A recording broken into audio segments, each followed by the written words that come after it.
எல்லாருக்கும் வணக்கம்.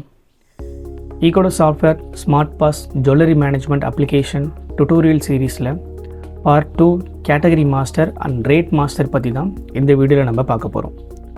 ஸோ அதில் ஃபஸ்ட்டு இப்போ Category Master பற்றி பார்ப்போம். Category Master எடுத்துக்கிட்டோம் அப்படின்னா, இப்போ உங்கள் ஜுவல்லரி ஷாப்பில் நீங்கள் மல்டிபிள் கேட்டகரிஸாக நீங்கள் வந்துட்டு மெயின்டைன் பண்ணிகிட்ருப்பீங்க. ஃபார் எக்ஸாம்பிள் சொல்ல போனால் இப்போது கோல்டு, சில்வர், பிளாட்டினம், இன்னும் நிறைய கேட்டகரி சொல்லலாம். இப்போ அந்த கோல்டே எடுத்துக்கிட்டோம் அப்படின்னா பியூரிட்டி பேஸ்டாகவும் நம்ம வந்து கேட்டகரியாக மெயின்டைன் பண்ணுவோம். ஃபார் எக்ஸாம்பிள் 916, 18 கேரட், 9 கேரட், இந்த மாதிரி நிறைய பியூரிட்டிஸ் இருக்குது. ஸோ பியூரிட்டி பேஸ்டாகவும் நம்ம வந்து கேட்டகரி மெயின்டைன் பண்ணிகிட்ருப்போம். அண்ட் தென் வந்து 92.5 சில்வர் எடுத்துக்கிட்டோம் அப்படின்னா, ஸோ அதையுமே நம்ம வந்து ஃபிக்ஸட் ரேட் கிராமாக ஒரு கான்செப்டில் நம்ம வந்து மெயின்டைன் பண்ணுவோம். அண்ட் தென் பீஸ் ரேட் ஐட்டமாக ஒரு கான்செப்டில் நம்ம வந்து மெயின்டைன் பண்ணுவோம். ஸோ இந்த மாதிரி மல்டிபிள் வெரைட்டிஸாக நம்ம வந்துட்டு சாஃப்ட்வேரில் வந்து மேனேஜ் பண்ணுவோம். ஸோ இது எல்லாத்துக்குமே தனித்தனியாக நம்ம வந்து category first of all create பண்ணிடணும். ஸோ அது வாங்க எப்படி க்ரியேட் பண்ணுறதுன்னு பார்ப்போம். ஸோ மாஸ்டர் மெனுவில் கேட்டகரி மாஸ்டர் ஓப்பன் பண்ணிக்கிறோம். ஸோ ஓப்பன் பண்ண உடனே உங்களுக்கு 916 ஆல்ரெடி வந்து உங்களுக்கு க்ரியேட் ஆகி வந்துடும். ஸோ இது இல்லாமல் இப்போ வந்து நீங்கள் அடிஷ்னலாக நீங்கள் வந்து ஆட் பண்ண போகிறீங்க அப்படின்னா, ஸோ அதுக்கு ஃபஸ்ட்டு வந்து கீழே ஆட் நியூ ஆப்ஷன் இருக்கும். ஸோ அந்த ஆட் நியூவை கிளிக் பண்ணி நீங்கள் வந்துட்டு உங்களுக்கு தேவைப்பட்ட கேட்டகரி க்ரியேட் பண்ணிக்கலாம். ஃபார் எக்ஸாம்பிள் இப்போ வந்து 18 கேரட்டுக்கு நம்ம ஒரு கேட்டகரி க்ரியேட் பண்ணுவோம். ஸோ கேட்டகரி நேமில் கோல்டு 18 கேரட் கொடுத்துக்கிறேன். தென் கீழே பேஸ் மெட்டலில் கோல்டை செலக்ட் பண்ணிக்கிறோம். தென் இங்கே ரைட் சைடில் இருக்க கண்டிஷனில் போர்டு ரேட் கிராமை செலக்ட் பண்ணிக்கிறோம். ஏன் போர்டு ரேட் கிராமை செலக்ட் பண்ணுறோம் அப்படின்னா, இப்போ இந்த கோல்டு 18 கேரட்டில் உள்ள எல்லா ப்ராடக்ட்டுமே நமக்கு வந்து மார்க்கெட் ரேட் படி சேல்ஸ் நடக்கணும் அப்படிங்கிறதுக்காக போர்டு ரேட் இங்கே செலக்ட் பண்ணிக்கிறோம். அது கீழே பார்த்தீங்க அப்படின்னா ஃபிக்ஸட் ரேட் கிராம் இருக்கும், ஃபிக்ஸட் ரேட் பீஸ், அதாவது பீஸ் ரேட் ஐட்டம் இருக்கும். ஸோ நமக்கு வந்து இந்த கோல்டு 18 கேரட் போர்டு ரேட்டில் சேல் நடக்கணும் அப்படிங்கிறதுக்காக ஸோ இதை நம்ம செலக்ட் பண்ணிக்கிறோம். ஒன் செலக்ட் பண்ணிவிட்டு சேவ் கொடுத்துக்கிறோம். கேட்டகரி ஆட் ஆகிடுச்சு. So and then 92.5 silver fixed rate கிராமுக்கு ஒரு கேட்டகரி க்ரியேட் பண்ணணும் அப்படின்னா, கேட்டகரி நேமில் ஆட் நியூ கொடுத்து கேட்டகரி நேமில் 92.5 சில்வர் ஃபிக்ஸட் ரேட்டுங்கிறதுனால நான் எஃப்ஆர் கொடுத்துக்கிறேன். ஸோ இந்த கேட்டகரி நேம் வந்துட்டு நீங்கள் எப்படி வேணால் நீங்கள் கொடுத்து க்ரியேட் பண்ணிக்கலாம். தென் பேஸ் மெட்டலில் சில்வர் செலக்ட் பண்ணிக்கிறோம். கண்டிஷனில் ஃபிக்ஸட் ரேட் கிராமை செலக்ட் பண்ணிக்கிறேன். அதாவது இந்த 92.5 சில்வர் ஃபிக்ஸட் ரேட்டுக்கு கிராமுக்கு எனக்கு வந்து சேல்ஸ் நடக்கணும் அப்படிங்கிறதுக்காக இதை செலக்ட் பண்ணிக்கிறோம். நீங்கள் செலக்ட் பண்ணிவிட்டு சேவ் கொடுத்துக்கிறோம். சேம் உங்களுக்கு வந்துட்டு இப்போது பீஸ் ரேட் ஐட்டமாக வந்துட்டு சேல்ஸ் நடக்கணும் அப்படின்னா பீஸ் ரேட் ஐட்டமுக்கு ஒரு தனி கேட்டகரி க்ரியேட் பண்ணிக்கணும். தென் ஆட் நியூ கொடுத்து கேட்டகரி நேமில் ஃபிக்ஸட் பீஸ் ரேட் கொடுத்துக்கிறோம்.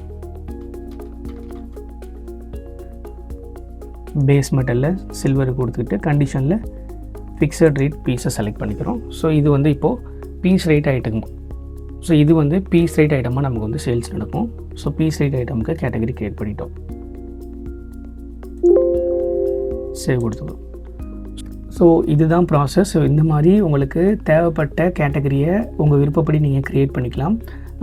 நான் சொன்ன போல் பியூரிட்டி பேஸ்டாக வந்துட்டு உங்களுக்கு கேட்டகரி க்ரியேட் பண்ணணும் அப்படின்னா, நான் ஃபார் எக்ஸாம்பிளுக்கு 18 கேரட் தான் ஒன்று க்ரியேட் பண்ணியிருக்கோம். ஸோ இந்த மாதிரி நீங்கள் எத்தனை பியூரிட்டிக்கு வேணும்னாலும் கேட்டகரி க்ரியேட் பண்ணிக்கலாம். தென் 92.5 சில்வர் வந்து உங்களுக்கு போர்டு ரேட்டாக சேல்ஸ் நடக்கணும் அப்படின்னா போர்டு ரேட்டுக்கு க்ரியேட் பண்ணிக்கலாம். ஃபிக்ஸட் ரேட்டுக்கு நம்ம ஆல்ரெடி ஒன்று க்ரியேட் பண்ணிட்டோம். பீஸ் ரேட் ஐட்டமுக்கு ஒன்று க்ரியேட் பண்ணிட்டோம். ஸோ இந்த மாதிரி உங்களுக்கு தேவைப்பட்டதை கேட்டகரி மாஸ்டரில் நீங்கள் கேட்டகரி க்ரியேட் பண்ணிக்கலாம். ஸோ நீங்கள் ஓல்டு கோல்டுக்கு கேட்டகரி தனியாக க்ரியேட் பண்ணணும் அப்படின்னாலும் பண்ணிக்கலாம். ஸோ ஆட் நியூ கொடுத்து கேட்டகரி நேமில் ஓல்டு கோல்டுன்னு கொடுத்துக்கணும். பேஸ் மெட்டலில் கோல்டை செலக்ட் பண்ணிக்கணும். அண்ட் கண்டிஷன் வந்து போர்டு ரேட் கிராமில் இருக்கணும். லாஸ்ட்டாக சர்வ் பண்ணிக்கிறோம்.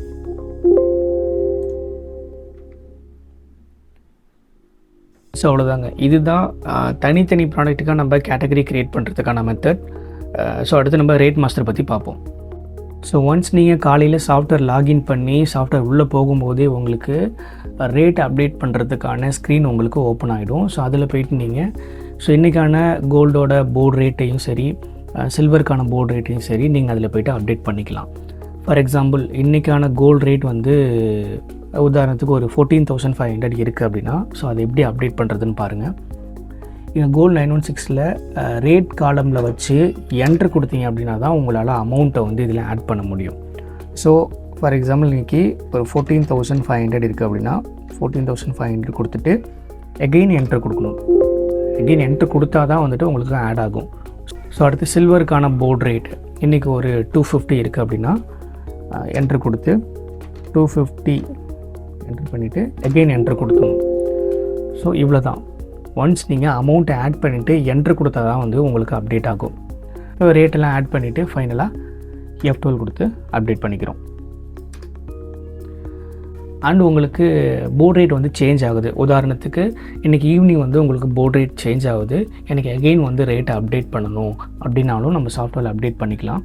ஸோ அதுக்கு டைரெக்டாக மாஸ்டர் மெனுவில் ரேட் மாஸ்டர் ஆப்ஷன் ஓப்பன் பண்ணிட்டோம் அப்படின்னா எகெயின் உங்களுக்கு ரேட்டை அப்டேட் பண்ணுறதுக்கான ஸ்க்ரீன் ஓப்பன் ஆகும். ஸோ அதில் போய்ட்டு நீங்கள் சேஞ்ச் ஆன போர்ட் ரேட்டை எகெயின் அப்டேட் பண்ணிக்கலாம். அண்ட் அது கூட ரேட் ஹிஸ்ட்ரி எனக்கு செக் பண்ணிக்கணும். அதாவது டெய்லி போர்ட் ரேட் நான் என்ன ப்ராசஸ் பண்ணிட்டு வந்தனோ ஸோ அதை நான் வந்து ஹிஸ்ட்ரியாக செக் பண்ணிக்கணும் அப்படின்னாலும் நம்ம சாஃப்ட்வேரில் செக் பண்ணிக்கலாம். ஸோ அதுக்கு ரிப்போர்ட்ஸில் போய்ட்டு அதர் ரிப்போர்ட்ஸில் ரேட் ஹிஸ்ட்ரி ரிப்போர்ட் இருக்கும். ஸோ அதை கிளிக் பண்ணோம் அப்படின்னா நம்ம ப்ரீவியஸாக எந்த டேட்டுக்கு வேணாலும் ரேட் ஹிஸ்ட்ரி டேட்டா எடுத்து நம்ம பார்த்துக்கலாம். உதாரணத்துக்கு எனக்கு நேற்றைய டேட் வந்து எனக்கு ரேட் ஹிஸ்ட்ரி வேணும் அப்படின்னா டேட்டை செலக்ட் பண்ணிவிட்டு அப்ளை கொடுத்தோம் அப்படின்னா நேற்று என்ன டேட்டுக்கு நம்ம வந்துட்டு போர்ட் ரேட் ப்ராசஸ் பண்ணோம் அப்படிங்கிற டேட்டா உங்களுக்கு வந்துடும். ஸோ அவ்வளோதாங்க. இந்த வீடியோவில் நம்ம கேட்டகரி மாஸ்டர் அப்புறம் ரேட் மாஸ்டர் எப்படி நம்ம ஆட் பண்ணி அப்டேட் பண்ணுறதுங்கிறத பற்றி பார்த்தோம். ஸோ அடுத்த வீடியோவில் பார்ட் 3ல் பர்ச்சேஸ் என்ட்ரி எப்படி பண்ணுறதுங்கிறத பற்றி பார்ப்போம்.